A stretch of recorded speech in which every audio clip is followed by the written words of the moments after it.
What's up, you guys? Welcome back and happy Sunday. It is Des, also known as DESB, your favorite podcast host.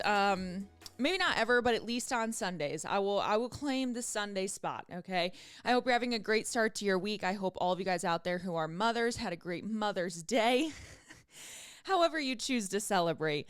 I had a few people be quite in the uproar about comedically joking how animal parents cannot celebrate Mother's Day.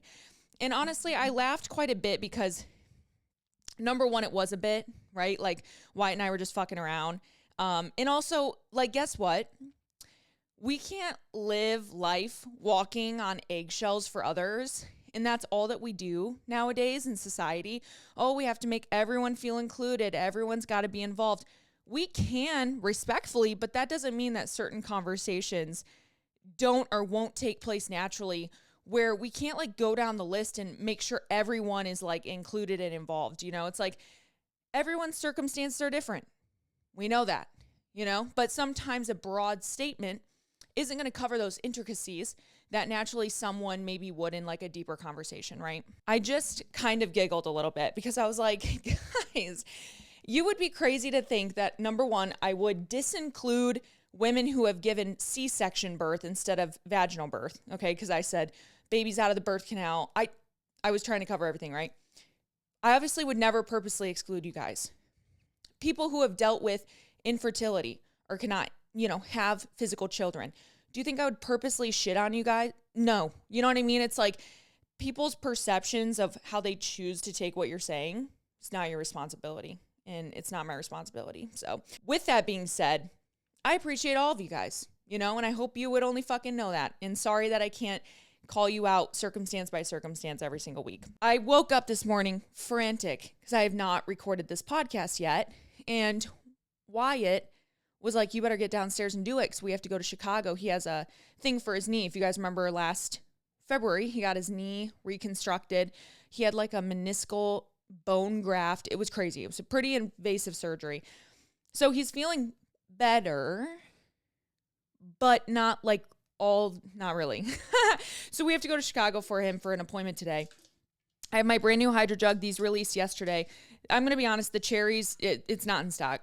I'm just going to say it now. Like it's probably sold out. So don't go hunting for this one, but we do have all the summer colors that we shared last episode available. 20 ounce, 30 ounce, 40 ounce. So let's just take a sip this morning. I've been yapping already for 2 minutes, just complaining. So let's just like stick with it and make a great episode. Cheers. I really needed some water this morning. I literally woke up and just immediately got ready, ran down here. I think I peed, and I'm at the stage of pregnancy where I feel like I have to pee all the time, but also like there is a difference. Okay. I've read, watched, and been educated by a lot of pelvic floor therapists.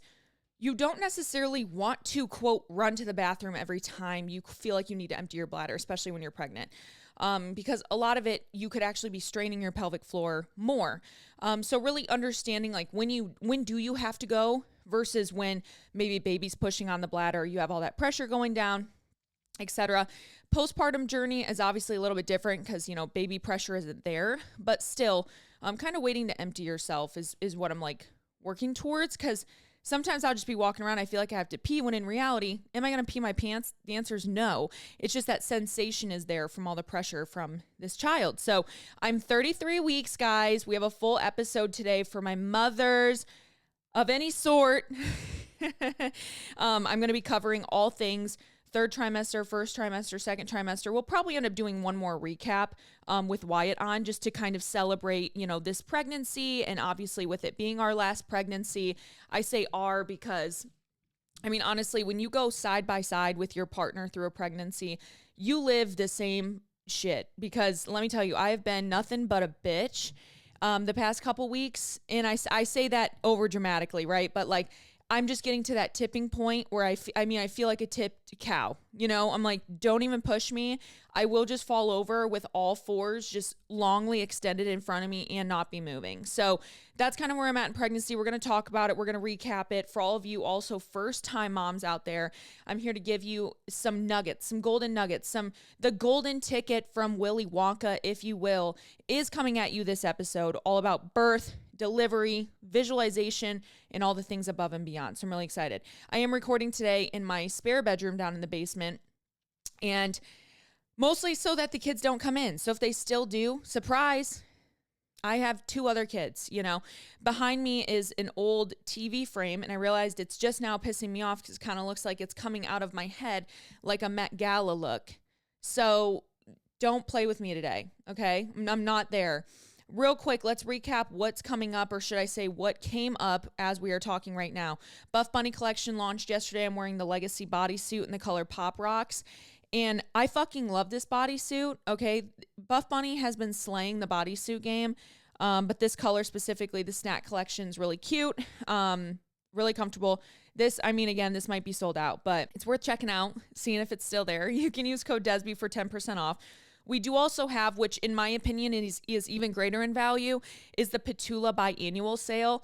Okay, this started Thursday, and I believe it goes, damn, I couldn't even tell you off the top of my head, to be very, very honest. I have so many dates wrapped up in my head. But it's still going on. Ptula biannual sale, you can save up to 75% off, and then you can use code DESB to stack on top, get 5% off. So really some items you could get for up to 80%. Ptula is one of my favorite activewear brands, and although they don't come out with like the prints and the colors that maybe like other brands do that I love, what sets them apart is the quality in which they deliver, and I truly genuinely fucking stand by that. Ptula is the best quality athletic wear that I am partnered with through and through, like from top to bottom. Buff Bunny, we can see some sporadic hits here and there of like, what the fuck is this? But like, again, we're priding people for trying. Listen, I'm not out here doing it. I'm just reviewing it. And then Paragon has been up and down as well, right? In terms of like overall quality, squat proof, sweat wicking, just general feel, touch, experience, right? And Ptula just really has it all. So you can go save on their biannual sale.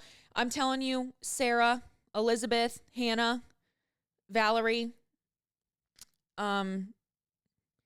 I don't know another name right now off the top of my head. If your name's Desiree too, we'll throw that one in there.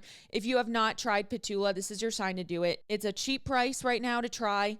Grab some pieces. And honestly, to be very transparent, they resell really well too. So like if you end up getting something you don't like, a lot of people will take it off your hands fucking gladly in the Ptula family. There is, I believe, a Ptula buy in resale page as well on Facebook. So again, if you get yourself in that predicament where you do find something that you didn't like there's plenty of options. Let me tell you that. Poshmark, okay? Just do your thing. Hydro Jug, like I said, launched yesterday as well. Code DESB for 10% off. The cherries is so damn cute. I'm really sad it didn't come in different sizes. I'm also really sad most of you guys probably didn't get it. Just being transparent here. First thing I want to dive into before we get into the actual episode is just 2 things that if you have not watched, I want you to watch. I watched last night this small 40-minute documentary on Netflix called Fire in Paradise. It's about a 2018 wildfire in the state of California, Northern California, that ventured into a little city called Paradise. And first off, California, fuck you. Fuck you for everything. All right. Number 1, you're expensive as shit. Number 2, you have the cutest road names in the coolest cities. And then number 3, fuck your fires. You know what I'm saying? I'm going to leave it there because you can have it all, but you never will have it all. I will tell you that. You're also on the fault line. Like, are you ever going to actually just detach from the U.S.? Are you going to become an island? I don't know what's going to happen to you in the future. You will not find me there. You will not find me there except a vacay here and there. And I'm in, I'm out. I'm in and I'm out. I would also argue that Eastern Standard Time and Central Standard Time, technically, 2 of the best time zones in the world, okay? If you do not live in Eastern or Central, I'm sorry for you. I just feel like you're off. Like, everything on TV is always set to Eastern. Like, we are the top tier. So if you're over there in Pacific, in California, like, again, just another thing that's wrong with the state that you live in. Regardless, I watched Fire in Paradise, and it was about this wildfire back in 2018.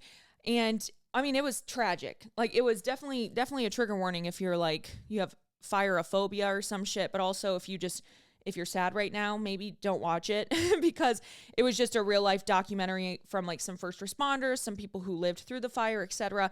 And it's just amazing. Like, fire to me is so scary. Fire and water scare the shit out of me, right? Water, when it comes to like general, just like open bodies of water, scare me. And then also when I think of like a hurricane or something, but then fires scare me because if they get big enough, like it's not something you can just stop, right? And like everything we have in life is flammable, and it just scares the shit out of me because if it's, like I said, if it starts, it cannot be stopped, right? So it was terrifying, but worth watching because it was just a piece of like U.S. history that I didn't know about, because it was technically the biggest wildfire, and I believe still is to this day, in the state of California in like over 100 years, or even in the country of the United States. So it was good to watch. The second one I watched was the Ashley Madison documentary. I remember being in high school when Ashley Madison was kind of at like this peak news media era. This was right when like Yahoo, like we would always check Yahoo News in the morning, and we had like computer time in high school, and we would try to like look up stuff. This was before they really put blockers on the computers, because like schools were dumb. At least ours was, with all due respect. And so we would look up sometimes Ashley Madison, and I knew some couples that were older, like moms and dads of others, etc., that had had affairs. So the website Ashley Madison, being a teenager and knowing purely what an affair is, I was always interested in like, oh my gosh, people are really on this site. Is it real? Back in this time frame too, I feel like you never really got trolls who were like joining a website to like pretend or to try to find someone. So for example, I feel like back in Ashley Madison, if you joined ashleymadison.com, it was almost like embarrassing, to where if you did it, you were like, your full ass was in it. And everyone there was very like, I'm in the same boat, right? Nowadays, if we had a website like Ashley Madison, which we might somewhere out there, some people would definitely join, like wives and stuff, to try to see if their husbands were on there. But like back in the 2010, 2011, 2012, if you weren't affiliated with it, you didn't want to be affiliated with it, you know? So Ashley Madison was a website for cheaters. And literally the tagline was, life is short, have an affair. Which honestly, if you think of Ashley Madison in terms of a marketing place, don't take away your morals, take away your values, take away what your beliefs are in monogamy, etc. Ashley Madison had it fucking going on, okay? Ashley was slaying, Madison was slaying, they were going off. With that being said, I think from a marketing standpoint, a business standpoint, Ashley Madison was in fact one of the most profitable businesses that someone has capitalized on that is very, very taboo. So many people who are married, not even married, but like just even maybe in a very, very committed relationship, maybe they have children or things, a home together, etc. They kind of feel like locked in. They want to cheat. A lot of people want to cheat, which, you know, if you are a serial monogamist like me, I believe in monogamy because I want monogamy. Does that mean monogamy is the end all be all for everyone? I don't believe so. We're all made differently for a reason. And if you are someone who wants multiple partners and you find another someone who wants multiple partners, guess what? I don't expect you to be monogamous. I don't give a shit. And again, you come into a space of religious culture, you come into a space of Christianity and a lot of religion, period. A lot of people would generally hate that, right? Because they're like, adultery is bad. Put a scarlet A on them, you know, fuck them, whatever. But I mean, if that's what suits you, again, does it affect me literally at all? No, because at the end of the day, I'm a monogamist and I am married to a fellow monogamist, right? Like, where it is what it is. So I never had a problem with Ashley Madison. I can see where it maybe perked the ears of some, where I could see, you know, did it appeal to people who maybe didn't think that they would cheat and then they ended up doing it? Maybe. But at the end of the day, if you ended up entertaining it, it was already there in your mind. Like, I don't know. So anyways, let's fast forward. It was a documentary all about the Ashley Madison downfall, the data leak, the data breach. It was the craziest documentary, 3-part series. And it was just eye-opening because it was it was one of the first real like big .com issues, you know, like the biggest data breach. And also, if I'm on a cheating website, bitch, I don't want my data out there. You know, it was one of those like, holy fuck, out of all the websites they could have hacked, this one sucked. Like, they should have went for MySpace, you know, but these hackers specifically went to Ashley Madison more of like a moral thing. Like, they didn't agree with it, right? So it was worth it. I loved the docuseries. It also oddly intertwined a very old YouTube couple that ended up becoming a vlogger that, again, I vividly remember seeing when like the movie Frozen came out. You have to watch it. I don't want to spoil it for everyone, but it was crazy to kind of have a dip into normal husband, wife, two like polygamists, maybe you would call them, or open relationship. Probably open relationship, sorry. And then also you had this couple that was like a family vlogger.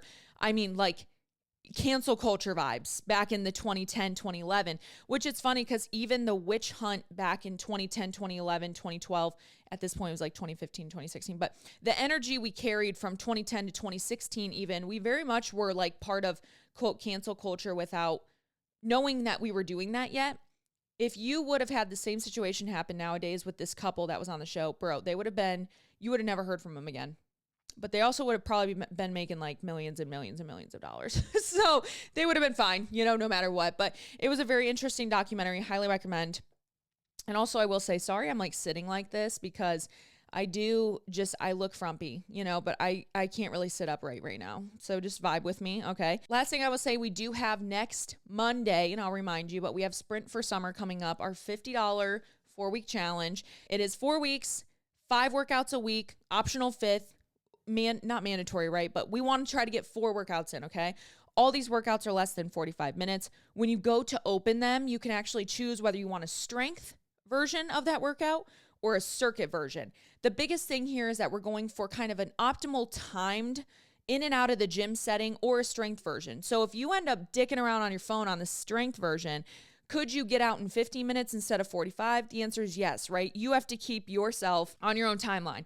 However, with the circuit, you kind of have this regulated amount of time. We're going back to back, one track mind, head down, fucking pumping it out, and we're feeling good. We're in and we're out in 45 minutes or less. So it's very much up to you. Kind of pick your workout, pick your destiny type of vibe. So I'm really excited. $50. We do have coach spots for $150. We're going to be coaching you through the month of June. I'm really excited. It's a good little mini space. And as much as we're sprinting for summer, like sprinting through June, and also the idea of sprint is that it's quick. These workouts are quick. The challenge is quick. It's in, it's out. It's establishing new habits, weekly mini challenges and giveaways.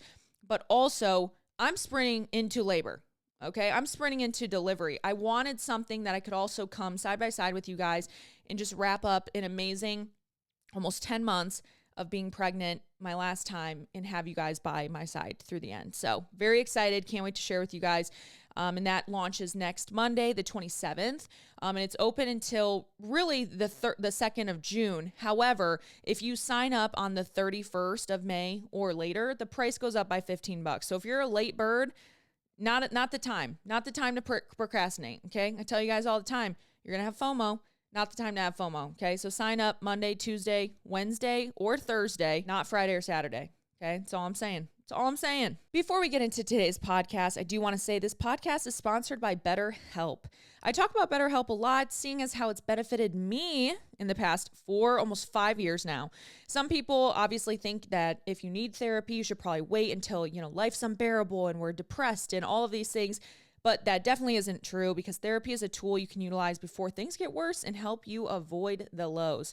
BetterHelp is a custom online therapy program that offers phone, video, even live chat sessions with your therapist. You don't have to see anyone on camera if you don't want to, which, I love that, because oftentimes I just want to be a hermit inside, and sometimes I don't even want to wear pants. So it's a great way for me to connect with my therapist without having to go out of the house.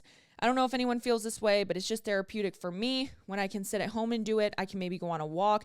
It's customizable. It's more affordable than in person, and you can get matched with a therapist in just under 48 hours. So give BetterHelp a try. See why over 2 million plus people have used BetterHelp online therapy, and go use BetterHelp.com/DESB for 10% off your first month, or you can use code DESB to get 10% off your first month. And if you ever have questions about it, please honestly reach out, because I have used BetterHelp now for years, and specifically the past year and a half, I've been on and off. But that is the thing that I like about it a lot, is that I can kind of choose when I need it versus quote when I don't. Maybe finances change. You can choose when you want to use it, when you don't. And there's just a lot of different customizable options to make it a therapy experience you need. So again, BetterHelp.com/DESB, or use code DESB at checkout for 10% off your first month. All right, girls, let's go. Let's go talk about pregnancy. I'm trying to find this first question that I screenshotted. I think I might have deleted it. Oh, no, I didn't. All right. Let's kick off this first question first. Let's kick the first, the first for the first. Okay. So the first question, every time I say first, take a drink of fucking water. Okay. You'll stay hydrated all day. How the fuck? That's such a real way to start a question because we're all thinking it. How the fuck is the sky blue? How the fuck am I going to give birth to a baby? You know, all those things. So how TF do you deal with feeling lonely as a mother? I live in a new town over an hour from where I grew up. I know nobody here. And when I try putting myself out there, I get nothing. None of my friends are having babies at the moment. And these harsh Facebook groups of moms are so bad. Like, can we just talk about how being a mom is so hard and how hard it is to feel relatable support as a new mom? Also, here to say, I solemnly enjoy being the 1% of listeners that listens to the end. Thank you. You know who you are. I saw your DM. Thank you for sending it in. Let's start here before we get into the nitty gritty. It is so hard in the beginning stages of motherhood. Okay. I feel like we have nothing. We have no support groups. We are lucky to even have online presence now, right? Like imagine living in the world back in the 90s, the 80s, the 70s, the 60s as a mom, where the only real people that you connected with were people maybe in the workplace. And honestly, if we want to take it back into history, a lot of moms didn't work, right? Like a lot of moms were genuinely just stay-at-home moms, which is still a job. I want to make that very clear. But my point is there was no additional communication, right? You kind of just had to come from a bigger family and hope that you had siblings and shit. So fast forward now, we can be grateful for social media and what we have. Like you got to DM me, right? You get to see my content. I hope it can bring a spark of relatability to your day. But it is very hard in the beginning stages of motherhood with younger kids, especially because I feel like we have no outlet. Like even if we have the time, we end up not taking the time because we need to recoup for the next day, right? So by the time I might have a chance to go out to dinner with a friend, do I actually want to? Sometimes, honestly, no. I say no, and I know I do because I need to lay in bed. I need to get ready for tomorrow. I need to like be present tomorrow, right? So in the younger years of children, it's just hard, and you do not know until you know.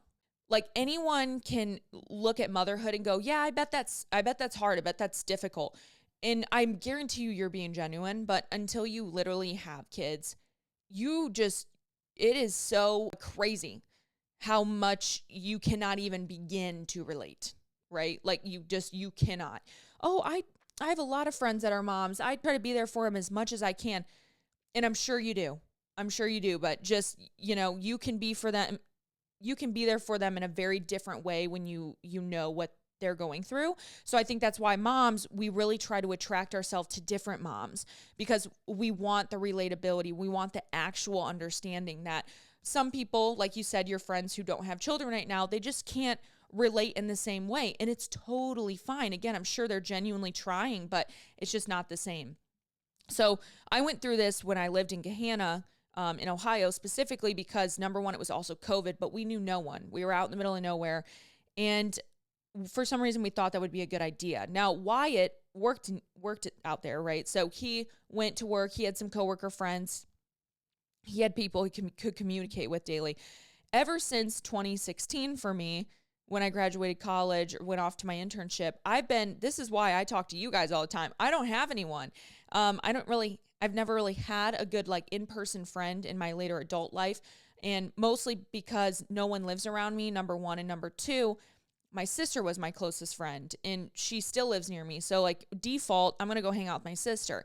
I do have a really close girlfriend now. I probably have two really close girlfriends now that are, new in the area, in person. We can go hang out, get coffee, go shopping, go get groceries. Like it's a fun time. And so I'm getting to that area, but also I'm about to be locked down with another kid. So the only thing I can say is continue to put yourself out there when you can. But if you don't have the energy or mental energy right now to do it, don't feel like you have to.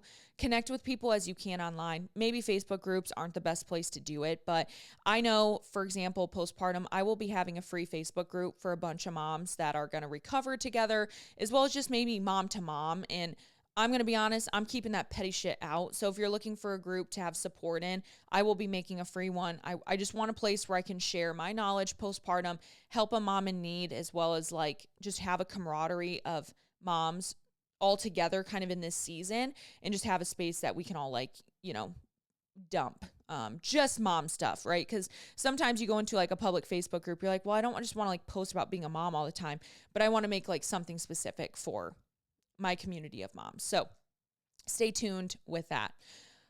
So to backtrack, just to like remind you guys, I am obviously, like I said, I'm 33 weeks.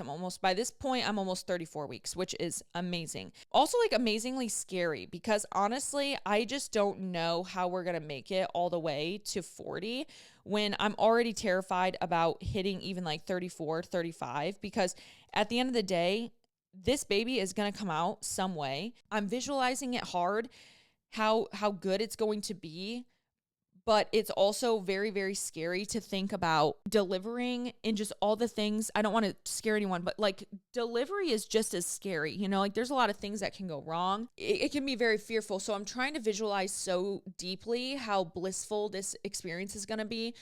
And I'm still teetering back and forth whether I want an induction or not, because naturally, quote, I went into labor with Maddox, right? Technically, because my body was naturally going into labor. So I kind of had that experience, but also I didn't have it in a blissful way of like, oh my God, Wyatt, I think we should go to the hospital. Like it was like, oh my God, I can't feel the baby. We need to leave right now. Like it wasn't like, woo, whatever. So part of me wants that natural experience for delivery. But then the other part of me, especially with 2 young kids, I would love to make sure, okay, who's at my house so that they are taken care of.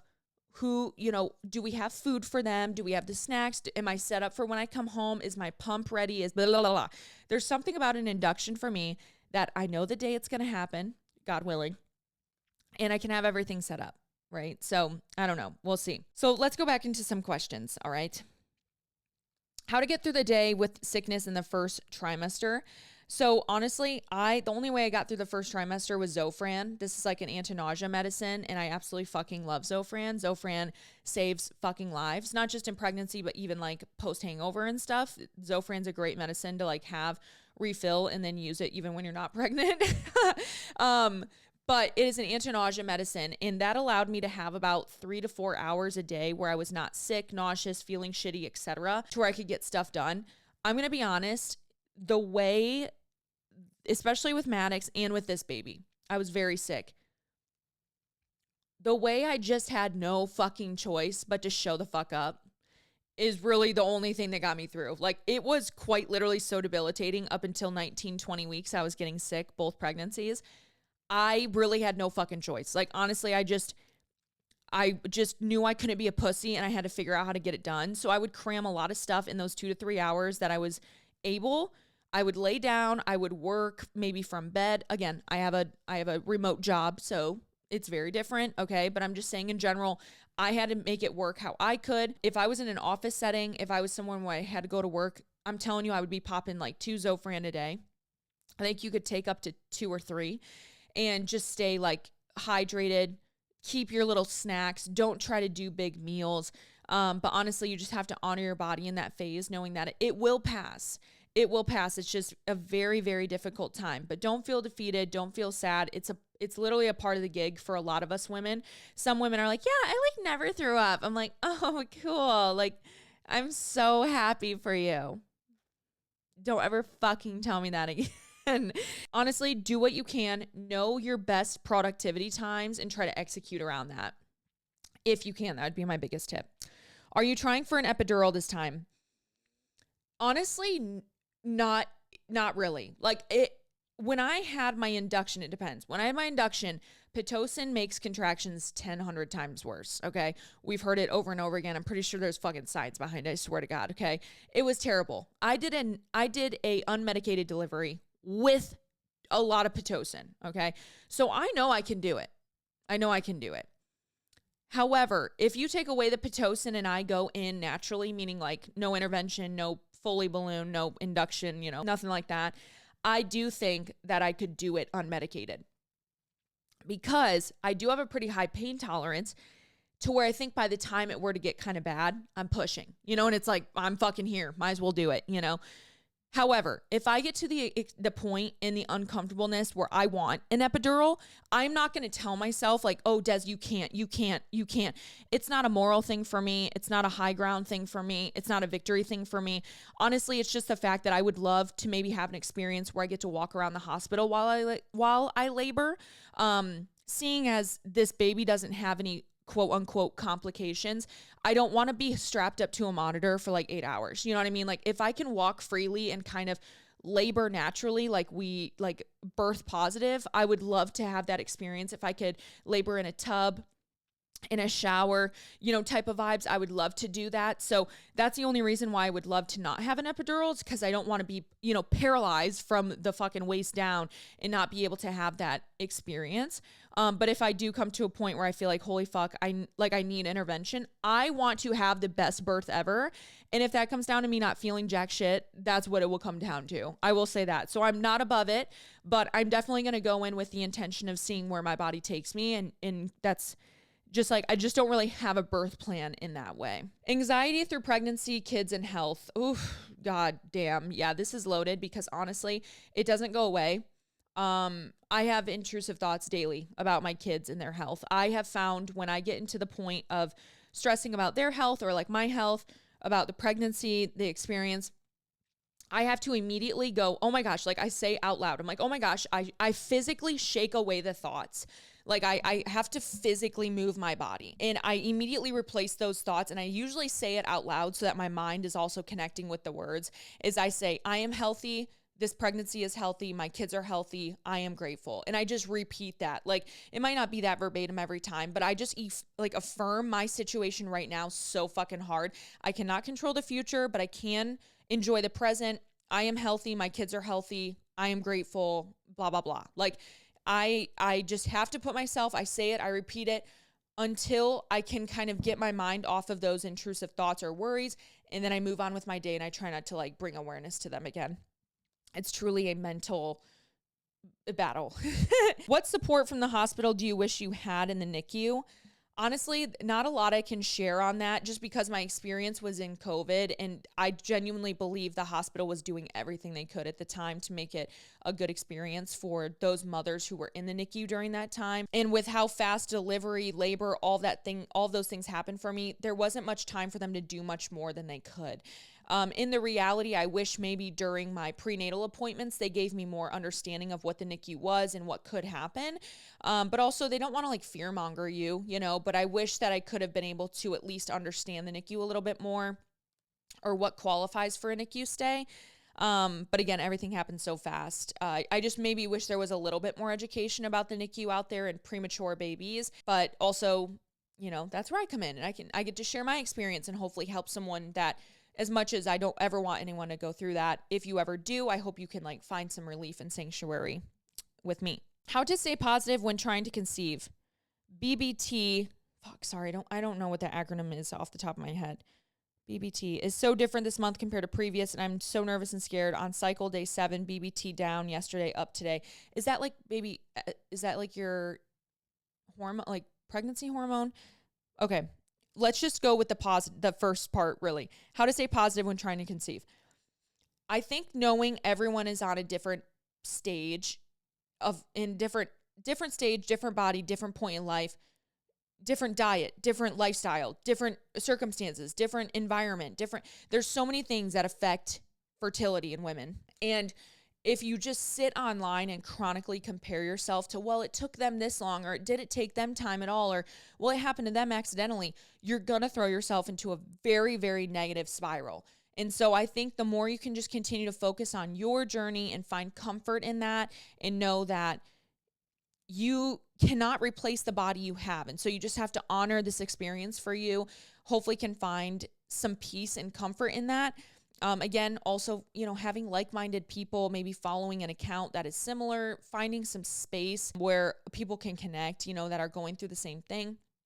But I think just knowing that like your journey is your journey, and just to keep kind of those blinders on in that time. If you find it's toxic for you, mute people. I mean, mute me. You know what I'm saying? Like if my pregnancy experiences trigger you or whatever, like mute people. Don't think that it's always so personal, but do what you need to do in that time. And I will always speak to that. Like, protect your peace in what way you can. Like, if you muted me and you're like, hey, Des, I was really going through a tough time with fertility and you were pregnant and it bothered me and I had to mute you.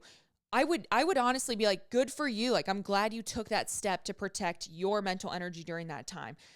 So definitely do what you need to do. Any must-have products while in the NICU. Honestly, I had a huge preemie, like NICU kind of encyclopedia that I bought off of Amazon, and I loved learning so deeply about everything in the NICU during that time. And it was a really good way to pass time. Also, if you could get like a butt pad and a pillow, like for your back, just because by the time you maybe sit so much, etc. I know I was sitting so much. I wish I would have had a little bit more like support in the chairs there. A lot of the stuff in the NICU they had though, like they had a place where I could wash my pump parts. They had a place I could sanitize them. A lot of this stuff was, I mean, believe me, we ended up paying for it, but it was like quote free, right? If you asked them for something, they gave it to you.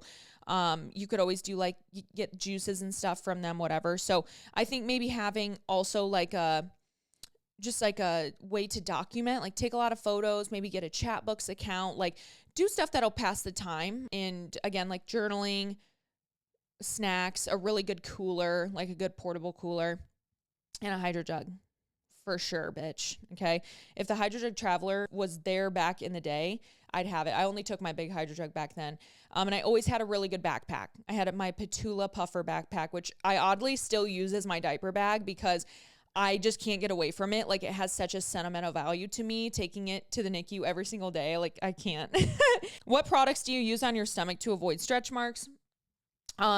Honestly, I haven't avoided stretch marks. I definitely have some. They're not as like visible. I think probably just due to my skin tone. And at the end of the day, they're not super deep. And I never itch my belly, guys. I never fucking itch my belly. Stay hydrated, stay vigilant, nourish the skin. I use Palmer's lotion and then Palmer's pregnancy oil. I've also really loved using Sol de Janeiro. It's a little bit more expensive, but it's technically supposed to like elastin, like it has like an elastin process of it where it will tighten your skin. That's why they call it like bum cream, whatever. But I've been using that in combination. It smells good. I like the part of my routine. But I mix that in my legs, butts, arm, boobs, under boobs, lats, like love muffin area, muffin top area, as well as like belly. But I think that's why, I mean, because believe me, my mom and my sister love them to death. By the way, you should never be embarrassed at all for stretch marks, but my mom and sister definitely have stretch marks, and a lot of stretch marks can be genetic. So let me tell you, I'm definitely predisposed to having them, but I stay very, very hydrated and I keep my skin nourished, and I really believe it makes a huge fucking difference. So Palmer's pregnancy, they have like a mama's kit. Get it. The Honest company has a mother's like stretch mark kit. Get it. They also, like I said, Sol de Janeiro was really good as well. Will Wyatt announce the gender to you? Or is the doctor going to both of you? I actually don't know how that will work. Here's the thing. Like, I don't want Wyatt to fuck it up. Okay. I don't want the doctor to fuck it up either. So I'm not in a rush. Like, I want you to fully take a fucking look at that thing, spread its legs, and make it very fucking clear what it is. Okay. Cause I have trauma from Katie Hearn having what would have been Van, right? And they were like, it's a girl, it's a boy. That would piss me off. So take a second, take a breather, swallow your spit, and then say it, okay? But I think it would be special if they, baby comes out, they make sure, and then Wyatt's able to kind of help hand the baby to me and tell me, like, it's a blank, right? Oh my gosh, why did that just make me, like, teary-eyed? Oh, it's going to be so cool. Like, oh my God, I can't express how much I, like, don't give a shit what it is, but just finding out what it is going to be so cool. I'm so happy that we did this. I cannot tell you that I would have been able to do this with baby 1 and 2. Okay. I just feel like I had to know, but this baby just felt different and I knew I wanted to wait, and I'm just so grateful that I have been able to wait. It's been really great. Do you have names picked out for both genders? We do, but also we don't have anything set in stone, like at all, honestly. At all. We have nothing set in stone. And I don't think we will, because we really want to be able to meet them and then be able to be like, wow, you're a Bob, wow, you're a Heather, by the way, those are two names we're definitely not using. Feel free. But we do have a lot of names we agree on. So that's a good sign. How to get over feeling guilty for having a second.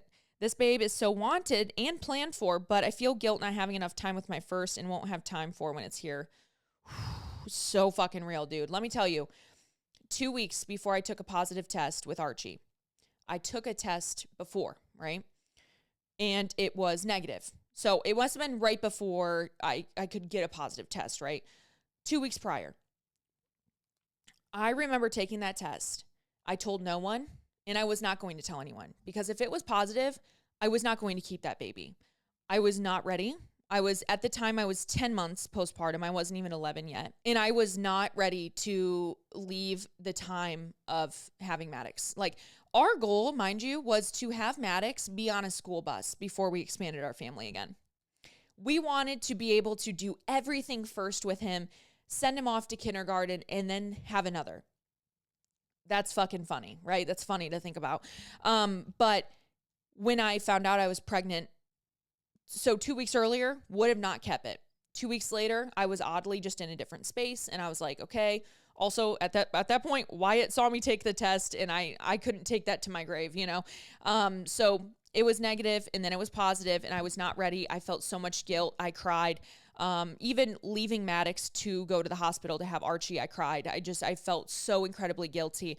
But upon having Archie and having him put on my chest, this immediate wash of just, this is what it was meant to be, came over me. I felt so at peace. I felt so in love, while also thinking in my head about Maddox and thinking, oh my gosh, he's going to love Archie so much. Like, it just fits. It just fucking fits. And you're so allowed to feel that guilt, and you're so allowed to feel those emotions throughout the pregnancy. But I will tell you, the minute that you meet that baby, in most cases, because there are such thing as baby blues, I totally get it. Sometimes you don't just connect when they come out. It's very, very normal as well. However, in most cases, it will feel right. And I just want you to sit in that and just know that that is to come. Also, I feel like as I got bigger, I felt a little bit more comfortable. I knew what was happening. I was able to communicate that with Maddox. And he started, kissing the belly, etc. And I felt a little bit more of a connection there. Would you ever consider a water birth or home birth? Yeah, absolutely not. Maybe a water birth, like in a hospital setting or like, birth center. I would have, but home birth, absolutely fucking not. I've experienced way too much to not have a doctor, staff, pediatric surgeons, NICU right there on fucking site. Just absolutely not. If you have never underwent birth trauma, I can see where your heart would be open to that. And I bet it's a great fucking experience. I will definitely always be jealous of people that get that experience, but it is not in my cards. And to be quite honest, it will never be. Pros and cons of having your mom in the room if you have a very supportive partner. Having my mom in the room allowed me to keep Wyatt calm as well, because it can be very overwhelming for men to be in that experience and be seeing and just like feeling the energy in a room and feeling almost a lack of control as a man, right? Like naturally. Obviously, if you have a female partner, maybe it feels a little bit different. So hats off. But for me, having a male partner, it obviously, like, he felt very out of control because he couldn't help me. He couldn't help me manage the pain. It was like, oh my God, what the fuck do I do? My mom was really good at talking things down. She'd obviously done this 3 times as well. She's done it unmedicated. Like she knew what was going on. And it was very nice to have her in the background because she allowed Wyatt to really take that shine, be by me, hold my hand. But during the time of me starting to push, she kind of moved near my head. And during the times when, like, she was the one putting the washcloth on my head, she was fanning me, which are probably things Wyatt would have done. But also he was just like, oh my fucking God. Oh my God, she didn't get the epidural. He was so scared for me. And my mom just really brought the energy down. And she was also able to, like, tell me, when I looked up at her and was like, I can't do this. I will never forget the way she looked at me and empowered me. And, like, literally, why am I getting choked up thinking about this? But she was like, yes, you can. And I just remember being like, okay, like, my mom says I can, like, I know I can, I'm going to do this, And so it was very special for me. And I also have a great relationship with my mom. We've been able to build a great relationship ever since my teens. Like, trust me, we hated each other back in the day. And so it was a very grateful experience to have her there. And I definitely plan on having her again. Sadly, I can only have 2 support people. I wish I could have 3 because I really want my sister in the room. And back when my sister gave birth, she had 3, me, my mom, and her husband.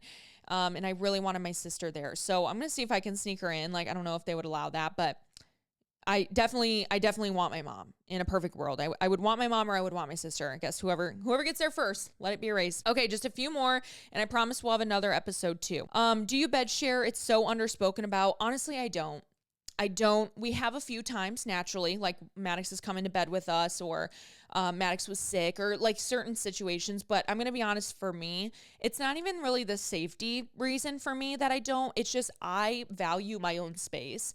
And I don't want my kids in bed with me and my husband. Like, I don't. It's just, it will end up happening more, right? I'm sure as they get older, they're going to want to do it. And I will probably allow it on like certain nights, like, hey, it's Friday, it's family movie night or something, right? But I don't want to cross a boundary where honestly the kids can just come in bed. I still want intimate time with my husband. I still want time with myself.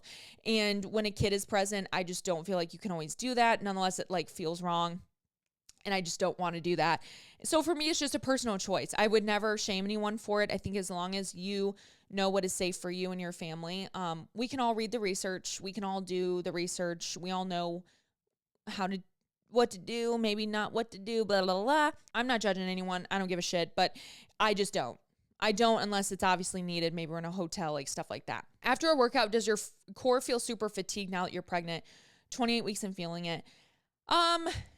I can't say it feels fatigued. If anything, I feel very strong. Like this is probably the strongest my core has been in pregnancy, right? Like I know what to do. I've acted upon it. I've recovered it, etc. So if you're maybe firstly pregnant or this is your first pregnancy, you're really focusing on core connection, then yeah, you're probably tired, probably fatigued. You're working muscles you're not used to.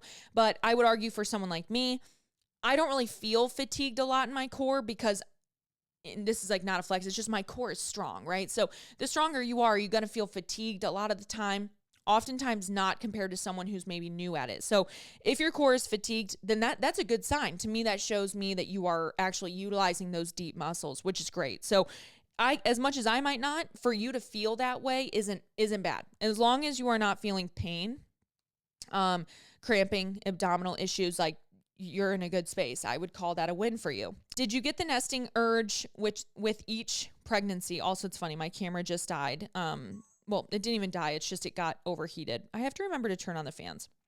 Did you get the nesting urge with each pregnancy? No. Yes, definitely with Maddox and Archie. I don't think I'm there yet with this baby. I'm just tired right now. It might kick in the next couple weeks. I will keep you updated.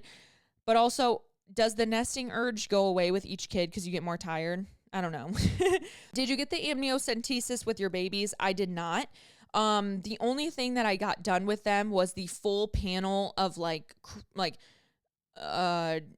was it called? Some 21Y something, I don't know, where they look over like everything, right? All the chromosomes, possible conditions, anything that is like detailed in blood, right? A full blood test, as well as obviously the anatomy scan where they can see more like physical stuff.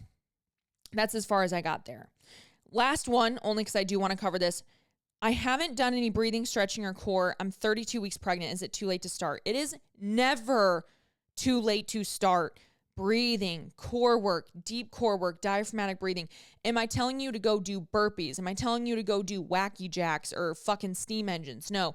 But can you get on the ground and start to train and continue to work that pelvic floor in a very safe and slow manner? Absolutely. That is not a high impact exercise or anything like that where you would technically maybe look at someone and go, hey, you shouldn't start that late in pregnancy. You shouldn't start going to a boot camp class. You probably shouldn't start going to weightlifting. But if you started some deep core work, some deep stretching, activation, yoga, very low impact, that is only going to help you. It doesn't matter how far along you are. So definitely don't discredit yourself of like, oh, well, I didn't do this my whole pregnancy. Just start now. Start just doing something. And again, I'm not telling you to go to the gym. I'm telling you even just core stretching, focus work there. So hope you guys like this episode. Again, sorry I got to run. I wish I even got this set up like 10 minutes beforehand, but I appreciate you guys. I love you guys being here. I love talking about motherhood. I love talking about birth. I hope I can empower you guys and remind you all too, like, we're fucking made for this, okay? Like, our bodies are made for this shit. We are here to rock this. They were doing it back in the Disney with absolutely nothing, no social media, no inspiration, no YouTube videos, no understanding of birth. They were just doing it and popping out babies and thriving. So if they can do it, we can do it. Trust your body, visualize. Like I said, I will have another follow-up episode. I definitely want to do another one with Wyatt just to kind of wrap up this pregnancy, talk a little bit more about birth, delivery, labor prep, etc. as I get closer. Because remember, I'm only 33, almost 34. I'm really going to start labor prep around 35, 36 weeks. So I'll be sharing that with you guys. Thank you for being here. Can't wait to chat already next week. I love hanging out with you guys, and I hope you have a beautiful Sunday.